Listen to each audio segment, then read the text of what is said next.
பொதுவாகவே மழை அப்படின்றது எல்லாருக்குமே பிடிக்குங்க. அது அளவாக இருந்தால் மட்டும்தான். அளவுக்கு மீறிச்சு அப்படின்னா கண்டிப்பாக அது பாதிப்பு தான் கொடுக்கும் அப்படின்றது நமக்கு தெரியும். அண்ட் ரீசெண்டாக பார்த்தோம் அப்படின்னா காஷ்மீரில் இந்த மாதிரி ஒரு ஓயாத மழையினால் எவ்வளோ பாதிப்பு வந்தது அப்படின்றது நமக்கு தெரியும். அடுத்ததாக சைனாலையும் இதே மாதிரி ஒரு மழை பெஞ்சிருக்குங்க. விடாத மழையினால் அங்கே ஃபுல்லாக வயல்கள்லாம் மூழ்கி அங்கே இருக்க வீடுகள்லாம் பார்த்தோம் அப்படின்னா முழுகிற அளவுக்கு தண்ணீர் வந்துருச்சு. ஸோ இந்த காட்சி இப்போ நீங்கள் பாருங்கள்.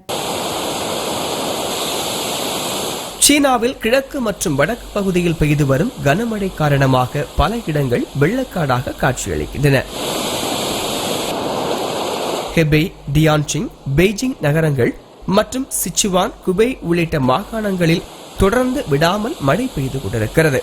இந்த மழை காரணமாக சாலைகள் முழுவதும் ஆறு போல காட்சியளிக்கின்றன. மலை சரிவுகளில் உள்ள வீடுகளை சூழ்ந்த வண்ணம் தண்ணீர் ஓடிக்கொண்டிருக்கிறது. மலையோர பகுதிகளில் திடீர் அருவிகள் உருவாகி சாலைகளில் வெள்ளம் கொட்டுகிறது.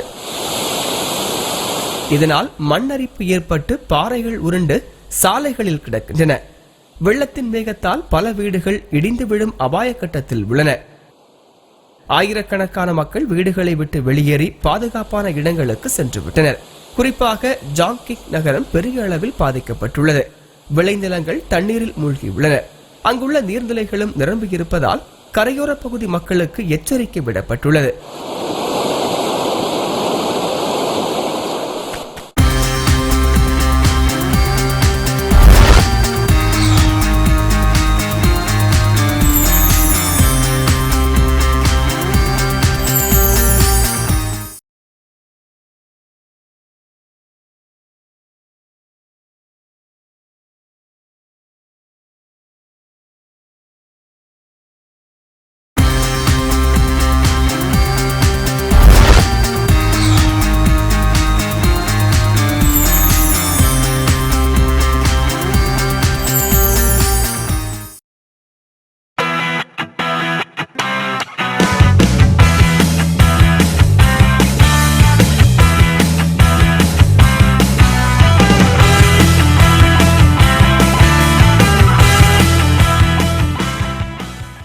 ஒரு நாட்டுடைய முன்னேற்றத்துக்கு ஏர்போர்ட் அப்படின்றது ரொம்பவே முக்கியம்.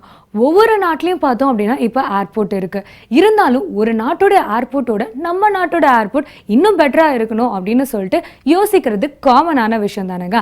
அப்படி யோசிச்சிருக்காங்க யாருன்னு நினைக்கிறீங்க? நம்ம மெக்சிகோ நாடு தாங்க. ஸோ அவங்க நாட்டில் பார்த்தோம் அப்படின்னா சாதாரணமாக இல்லைங்க, ஆயிரக்கணக்கான ஏக்கர்ஸில் வந்துட்டு ஒரு சூப்பர்பான நியூ டெக்னாலஜியோட ஒரு ஏர்போர்ட் கட்ட போகிறாங்க.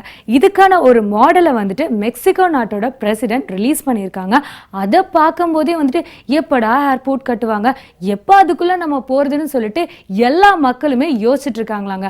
ஸோ அந்த அளவுக்கு இப்படி கூட ஏர்போர்ட்டை கட்ட முடியுமான்னு நமக்கு யோசிக்கிற அளவுக்கு அந்த மாடலே இருக்காங்க. அந்த மாடலை நீங்களும் பாருங்களேன். மெக்சிகோவில் மிகப்பெரிய விமான நிலையம் ஒன்று அமைக்கப்பட உள்ளது. அந்த விமான நிலையத்தின் மாதிரி தோற்றத்தை அந்நாட்டு அதிபர் என்ரிக் பெனா நியட்டோ வெளியிட்டார்.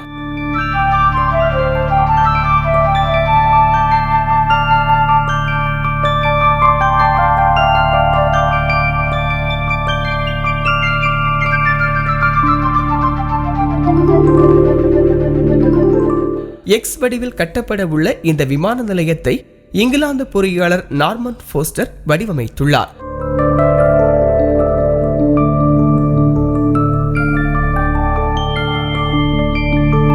இந்த விமான நிலையம் 11,400 ஏக்கர் நிலப்பரப்பில் பிரம்மாண்டமாகவும் இந்திய ரூபாய் மதிப்பில் சுமார் 55,000 கோடி ரூபாய் செலவிலும் கட்டப்பட உள்ளது.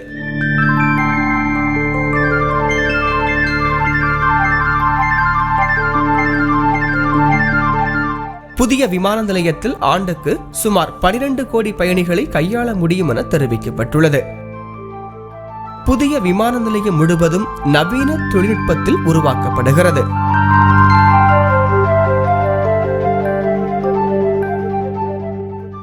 குழந்தைங்க அப்படின்னாலே எப்பவுமே சுட்டித்தனமா இருப்பாங்க.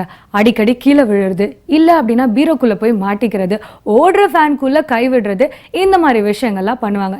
ஈவன் நான் கூட பண்ணியிருக்கேங்க. ஸோ இதெல்லாம் தாண்டி இப்போ வந்து சீனால ஒரு குழந்தை ரொம்ப அட்வான்ஸாகவே இருக்கும் போல இருக்குங்க. வாஷிங் மிஷின்குள்ள போய் மாட்டிக்கிச்சு. அண்ட் இந்த குழந்தையை காப்பாற்றுறதுக்காக அவங்களோட பேரண்ட்ஸ் ரொம்பவே கஷ்டப்பட்டாங்க.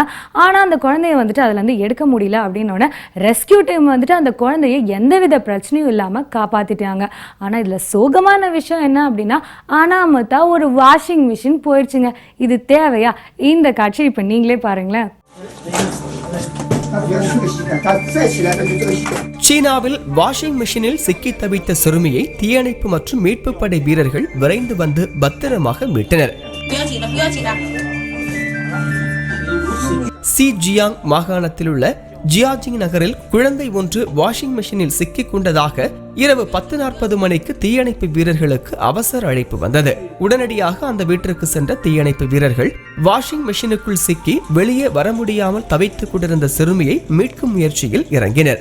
கையால் வெளியே எடுக்க முடியாததால் அந்த மெஷினை ரம்பம் கொண்டு அறுத்து சுமார் 15 நிமிட போராட்டத்திற்கு பிறகு சிறுமியை பத்திரமாக வெளியே எடுத்தனர்.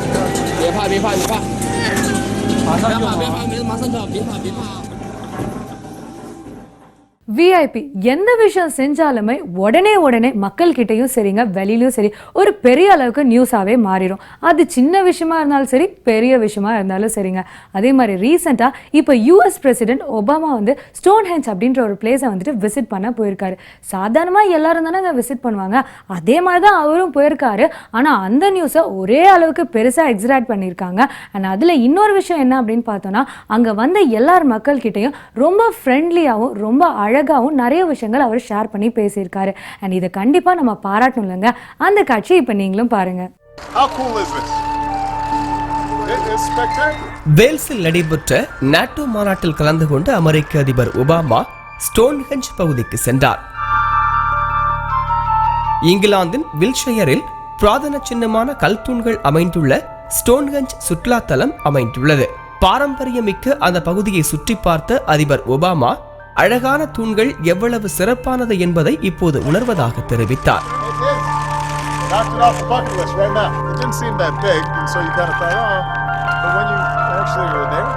ஸ்டோன்ஹெஞ்ச் பகுதியை சுற்றி பார்க்க வந்த ஒரு குடும்பத்தாருடன் ஒபாமா சில நிமிடங்கள் கலந்துரையாடினார்.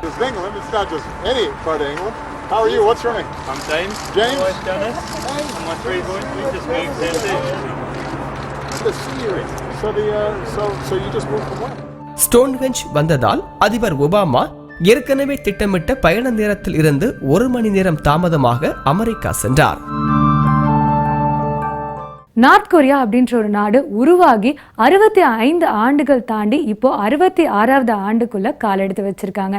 இந்த சந்தோஷமான தருணத்தை எல்லாருமே ஹாப்பியாவே கொண்டாடி இருக்காங்க. நார்த் கொரியா மக்கள் எப்பவுமே அவங்களோட நாட்டு மேல ஒரு வெறித்தனமான பற்று வச்சிருப்பாங்க. அதனால அவங்களுடைய பிறந்த நாளை கொண்டாடுறாங்களோ இல்லையோங்க, அந்த நாட்டுடைய உதயமான நாளை வந்து எல்லாருமே திருவிழா மாதிரி கொண்டாடுவாங்க. அதே மாதிரி அந்த நாடு உருவாகிறதுக்கு காரணமா இருந்த அந்த நாட்டோட முன்னோர்களை வந்து மதிக்கிற அளவுக்கு நிறைய விஷயங்களை அவங்க இந்த ஃபங்க்ஷன்ல செய்றாங்க. அந்த காட்சிகளை இப்போ நீங்க பாருங்க.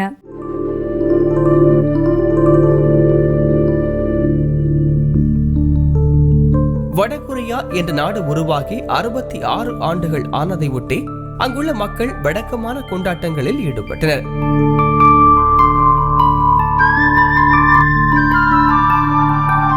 வடகொரியாவின் எந்த ஒரு சிறப்புமிக்க நாட்களிலும் அந்நாட்டின் மறைந்த தலைவர்களுக்கு மரியாதை செலுத்துவார்கள்.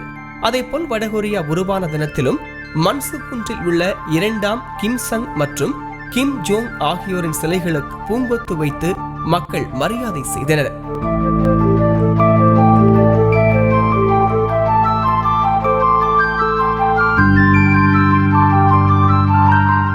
மேலும் பயோங் யாங்கில் உள்ள பெரிய அரங்கு முன் கூடிய பெண்கள் ஒன்றாக நடனமாடி வடகொரியா உருவான 66ஆம் ஆண்டை உற்சாகத்துடன் கொண்டாடினர்.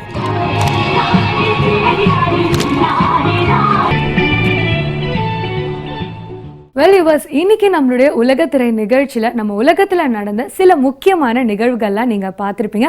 உங்களுக்கு ரொம்பவே இன்ஃபர்மேட்டிவா இருந்திருக்கும் அப்படின்னு நான் நம்புறேன். மீண்டும் அடுத்த வாரம் உலகத்திரை நிகழ்ச்சியில உங்களை நான் சந்திக்கிறேன். Until then, it's Tada Bye from உங்கள் பிரேமுல பிரியா.